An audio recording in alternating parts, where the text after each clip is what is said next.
Hi friends, आज हम इस वीडियो में लोकसभा के महत्वपूर्ण प्रश्नों के बारे में बताने जा रहे हैं जो आपके किसी भी एग्ज़ाम के लिए सही साबित हो सकते हैं। तो चलिए शुरू करते हैं। फर्स्ट नंबर हमारा प्रश्न है, लोकसभा क्या है या लोकसभा किसे कहते हैं। तो इसका आंसर होगा लोकसभा संसद का एक अंग है और यह भारतीय जनता की प्रतिनिधि सभा है। मतलब कहने का मतलब यही है कि लोकसभा संसद का एक अंग है और इसमें भारतीय जनता मतलब हम लोगों की प्रतिनिधि वहाँ बैठते हैं, इसे ही लोकसभा कहते हैं। चलिए दूसरा नंबर हमारा प्रश्न है, लोकसभा के सदस्यों का चुनाव किस प्रकार होता है। तो इनके सदस्यों का चुनाव जनता द्वारा प्रत्यक्ष रूप से निर्वाचित होते हैं। चलिए तीसरा नंबर प्रश्न हमारा है, लोकसभा में सदस्यों की संख्या अधिकतम सदस्यों की संख्या कितनी हो सकती है। अगर कोई पूछे कि लोकसभा में अधिकतम सदस्यों की संख्या कितनी हो सकती है तो 552। कितना हो सकता है तो 552 हो सकता है। चलिए चौथा नंबर हमारा प्रश्न है, एंग्लो इंडियन समुदाय के कितने समुदाय लोकसभा के सदस्य के रूप में राष्ट्रपति द्वारा मनोनीत किए जाते हैं। तो एंग्लो इंडियन जो होता है लोकसभा में राष्ट्रपति के द्वारा कितने सदस्यों को मनोनीत करते हैं। मनोनीत कहने का मतलब हुआ कि मन के मुताबिक उनको युक्ति दिए जाते हैं। तो मतलब 2 सदस्यों को उनको मनोनीत राष्ट्रपति करते हैं लोकसभा में। एंग्लो इंडियन किसे कहते हैं, जो भारत देश का नहीं होते हैं उसे ही एंग्लो इंडियन कहते हैं। चलिए 5वां नंबर हमारा प्रश्न है, अधिक से अधिक लोकसभा में कितने सदस्य राज्यों से चुने जा सकते हैं। तो 540 सदस्य जो होते हैं राज्यों से चुने जा सकते हैं। अधिक से अधिक है, ये लास्ट मतलब हो जाता है कि अधिकतम से अधिक। चलिए 6 नंबर प्रश्न हमारा है, संघ शासित क्षेत्र में से अधिकतम कितने सदस्य लोकसभा के लिए चुने जा सकते हैं। तो मतलब 20 सदस्य जो होते हैं संघ शासित क्षेत्र मतलब केंद्र शासित जो क्षेत्र होते हैं उनमें से अधिकतम 20 सदस्यों को ही लोकसभा के लिए चुने जा सकते हैं। 7वां नंबर हमारा प्रश्न है, वर्तमान में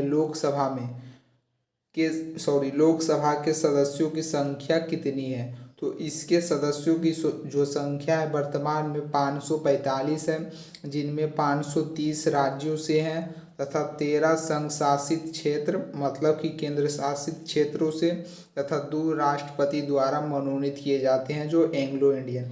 ये मतलब परमिट रहता है, एंग्लो इंडियन जो रहता है परमिट रहता है पूरा निश्चित कि 2 गो मतलब चुने जाएंगे, इनका सीट खाली रहता है। चलिए 8वां नंबर हमारा प्रश्न है, संविधान के 42वें संशोधन द्वारा 2001 ईस्वी तक लोकसभा की कितनी सदस्य संख्या की व्यवस्था की गई है। तो 545।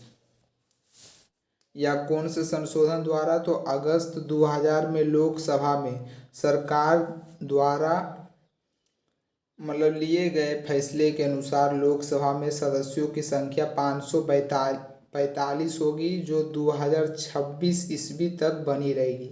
यह जो कानून बना है कि 545 जो रहेगी या 2026 तक रहेगा। चलिए 9 नंबर हमारा प्रश्न है, लोकसभा में अनुसूचित जाति के लिए कितनी सीटें सुरक्षित रहती है मतलब कि परमिट रहती है, निश्चित रहती है। तो 79। 10 नंबर हमारा प्रश्न है, लोकसभा में अनुसूचित जनजाति के लिए कितनी सीट सुरक्षित है। तो 41 हो जाएगा। कितनी सीट सुरक्षित है तो 41। 11 नंबर हमारा प्रश्न है, लोकसभा का सदस्य होने के लिए आयु कम से कम कितना होना चाहिए। तो 25 वर्ष होना चाहिए। कितना होना चाहिए 25 वर्ष। अब वही अगर राज्यसभा के बारे में पूछे तो उसका 30 वर्ष हो जाएगा। देखिए लोकसभा निचला सदन होते हुए भी वह शक्तिशाली सदन होता है, शक्तिशाली। और राज्यसभा जो होता है उच्च सदन होते हुए भी वह शक्तिहीन सदस्य होता है। चलिए 12 नंबर हमारा प्रश्न है, लोकसभा का कार्यकाल कितने वर्षों का होता है। तो यह 5 वर्षों का होता है। 13 नंबर हमारा प्रश्न है, कार्यकाल पूर्ण होने से पहले पहली बार लोकसभा को कब भंग किया गया था। तो 27 दिसंबर 1970 को लोकसभा को पहली बार भंग किया गया था। यह देखिए बीपीएससी में 38वां बीपीएससी जो एग्ज़ाम हुआ था उसमें यह प्रश्न पूछा गया था। चलिए 14 नंबर प्रश्न हमारा है, किसकी अनुशंसा पर राष्ट्रपति लोकसभा को भंग कर सकता है? तो प्रधानमंत्री की अनुशंसा पर राष्ट्रपति लोकसभा को भंग कर सकता है। वही राज्यसभा जो होता है वह राज्यपाल की अनुशंसा पर मुख्यमंत्री भंग कर सकता है, मतलब वही हुआ।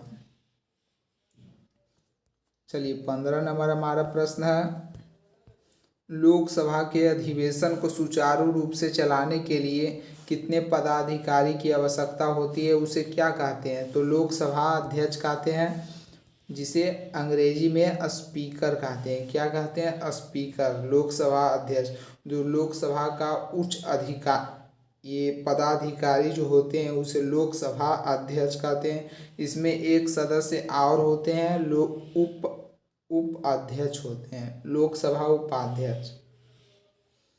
चलिए 16 नंबर हमारा प्रश्न है, लोकसभा अध्यक्ष का चुनाव किस प्रकार होता है?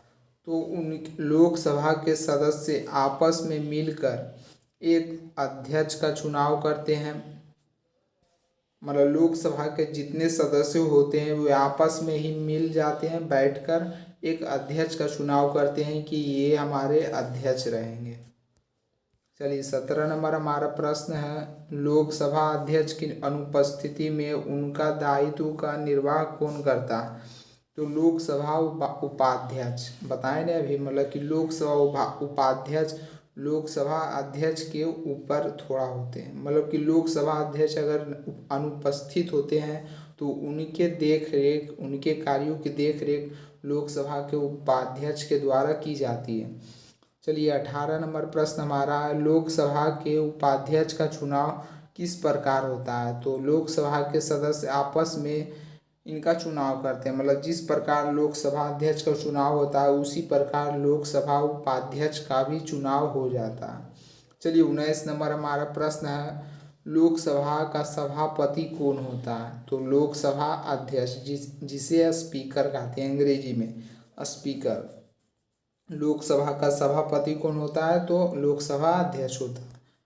20 नंबर हमारा प्रश्न है, लोकसभा की अध्यक्षता कौन करता है? तो लोकसभा अध्यक्ष करते हैं लोकसभा की अध्यक्षता।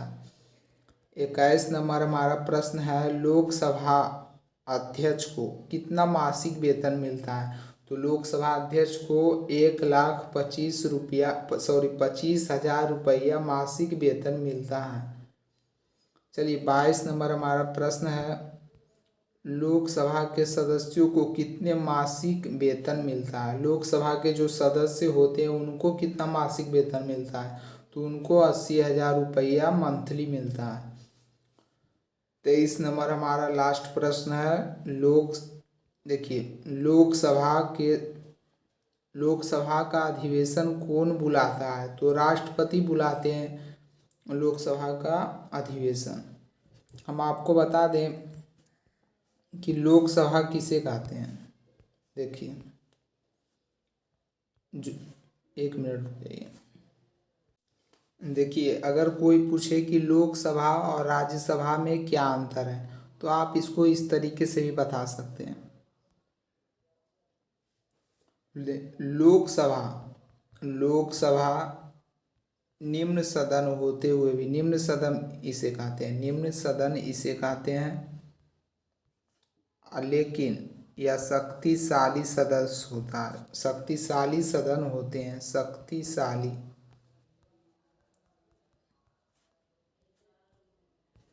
और वही राज्यसभा जो होते हैं वह उच्च सदन होते हैं, उच्च सदन, लेकिन यह शक्तिहीन होते हैं, शक्तिहीन। इतना सा अंतर है। कोई अगर पूछे कि लोकसभा और राज्यसभा में क्या अंतर है तो लोकसभा निचला सदन होते हुए भी वह शक्तिशाली सदन होता है और राज्यसभा उच्च सदन होते हुए भी वह शक्तिहीन सदन होता है।